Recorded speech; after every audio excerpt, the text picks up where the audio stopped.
ভাই রে ভাই, এলাকার ভেতরে এত গরম পড়তেছে যার কারণে আমরা এলাকা থেকে বাইরে যাচ্ছিলাম ছুটি কাটাইতে, মানে গরমের ছুটি কাটাইতে চলে যাচ্ছিলাম আমি আর নিলয় রাজশাহীতে। কিন্তু এলাকা থেকে বেশি গরম ছিল রাজশাহীতে। তারপরেও রাজশাহীর আশেপাশে প্রকৃতিগুলো ফিল করতে করতে চলে যাচ্ছিলাম ছোট ভাইদের বাসায়, মানে সৌরভের বাসায়। তো বর্তমানে আছে হচ্ছে লালপুরে, কারণ আজকে আমরা যাবো হচ্ছে রাজশাহীতে, তাই ভাবলাম যে আজকে টেনে না বাই রোড হয়ে যাবো রাজশাহীতে।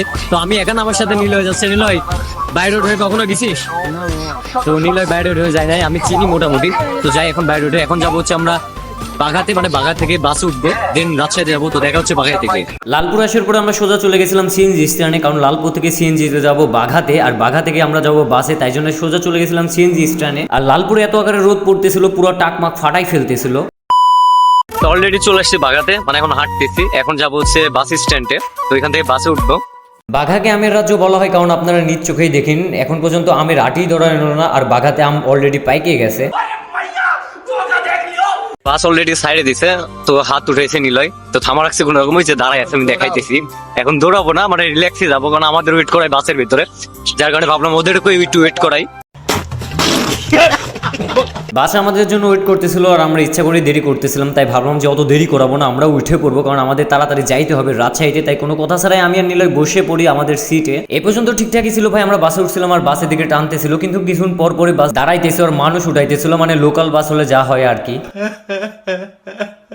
তো ফাইনালি চলে আসলাম রাজশাহী শহরে, মানে গ্রিন সিটি যেটাকে বলা হয়।